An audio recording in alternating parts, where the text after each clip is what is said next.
हम लोगों की जीत तय है।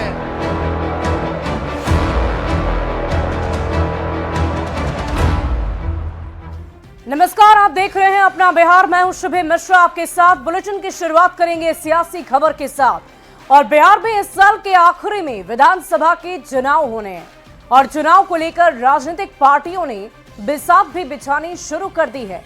सभी दल अपनी अपनी सुविधा के हिसाब से वोट बैंक को साधने में लगे हैं। कोई दलित पिछड़े वोट बैंक पर दावा करता है, किसी को मुस्लिम वोट का सहारा होता है तो कोई सवर्णों के सहारे चुनावी नैया पार कर जाता है। किसी के पास उपलब्धियों की लंबी सूची है तो किसी के पास वादों का पिटारा है। लेकिन दावों और वादों के बीच एक बड़ा सवाल है कि बिहार चुनाव में मुस्लिम वोट बैंक पर क्यों है सबकी नजर? क्या सिर्फ मुसलमानों में ही सत्ता का समीकरण बनाने और बिगाड़ने की ताकत है? अगर एक होकर के हम लोग लड़े तो इंशाअल्लाह हम लोगों की जीत तय है।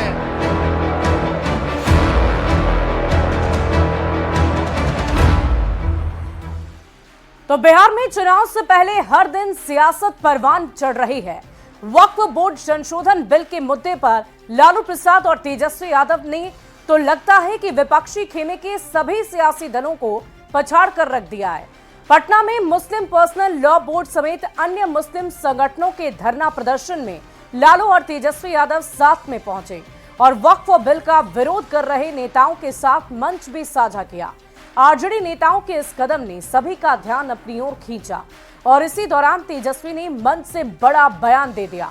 तेजस्वी ने आरोप लगाया है कि लोकतंत्र और भाईचारे को खत्म करने की कोशिश की जा रही है और एक रहिए, इंशाअल्लाह हमारी जीत होगी। एक कदम चलिएगा तो हम लोग 4 कदम चलने का काम करेंगे और इस कानून को रोकने का काम करेंगे। आप सब लोगों का शुक्रिया। अगर एक होकर के हम लोग लड़े तो इंशाअल्लाह हम लोगों की जीत तय है। और देखिए, तेजस्वी यादव के इसी बयान के बाद सवाल उठ रहे हैं कि मुस्लिम वोट बैंक पर क्यों है सबकी नजर। तो सबसे पहले मुस्लिम वोट बैंक पर किसकी किसकी नजर है वो भी आप देख लीजिए। राष्ट्रीय जनता दल की बात करें तो इनकी भी नजर है। अभी अभी आपने देखा कैसे लालू प्रसाद भी वहां पहुंच गए जहां तमाम मुस्लिम संगठनों की तरफ से आज धरना दिया जा रहा था। कांग्रेस की बात करें तो कांग्रेस भी लगातार मुस्लिमों पर निशाना साधने की कोशिश कर रही है, उन्हें अपनी ओर आकर्षित करने की कोशिश कर रही है। जनता दल यूनाइटेड यानी कि जेडीयू, इसके अलावा जन स्वराज प्रशांत किशोर की पार्टी भी मुस्लिमों को खास तवज्जो दे रही है। एलजेपीआर यानी कि चिराग पासवान की पार्टी की बात करें तो उनकी तरफ से भी ऐसी ही जोर आजमाइश की जा रही है और इधर एआईएमआईएम भी इसी तरीके से पूरी जोर आजमाइश में लगा है कि किसी भी तरीके से मुस्लिमों को अपनी ओर आकर्षित किया जाए। अब आपको ये बताते हैं कि बिहार में सियासी दलों के लिए मुस्लिम वोट इतना अहम क्यों है। दरअसल आरजेडी से पहले मुसलमानों को कांग्रेस का हार्डकोर वोटर माना जाता था और बाद में मुस्लिम वोट बैंक पर राष्ट्रीय जनता दल का दावा हो गया।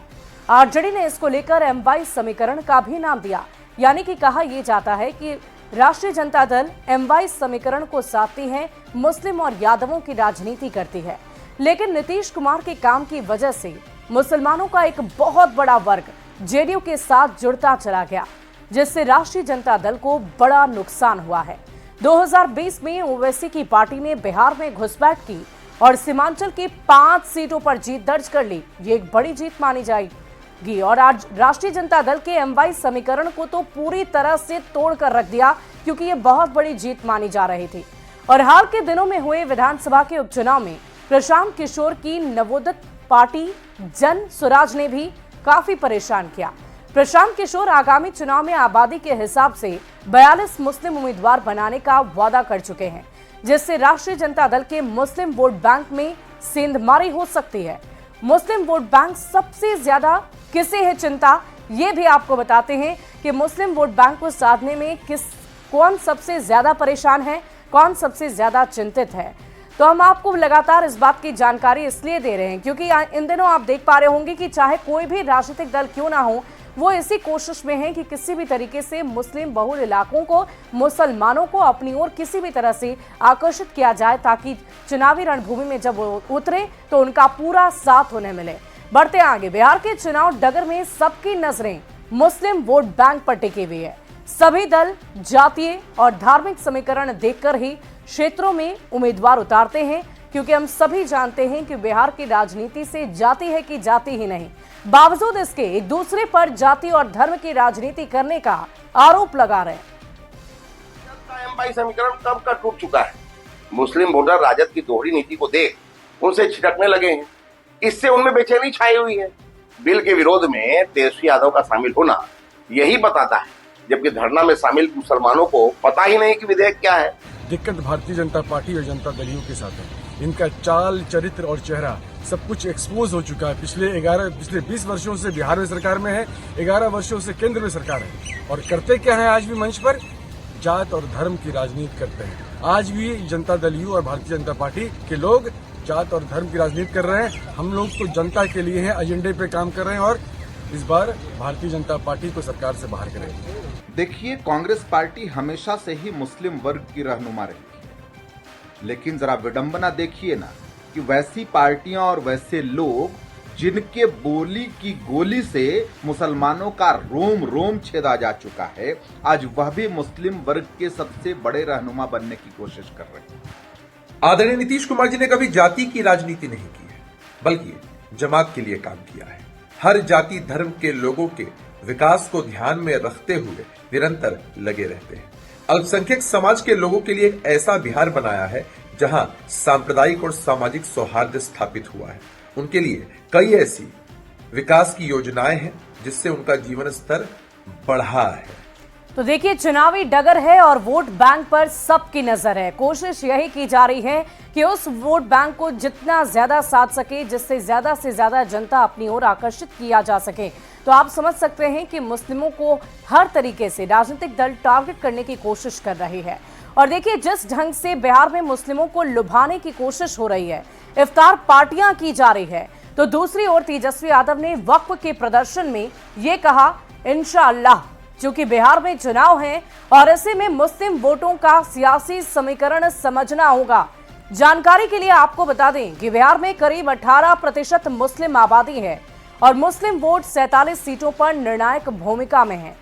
वहीं बिहार में 47 सीटों पर मुस्लिम आबादी 20 से 40% के करीब है। आइए अब ये भी जानते हैं कि कितनी सीटों पर कितने मुस्लिम वोट पड़ते हैं।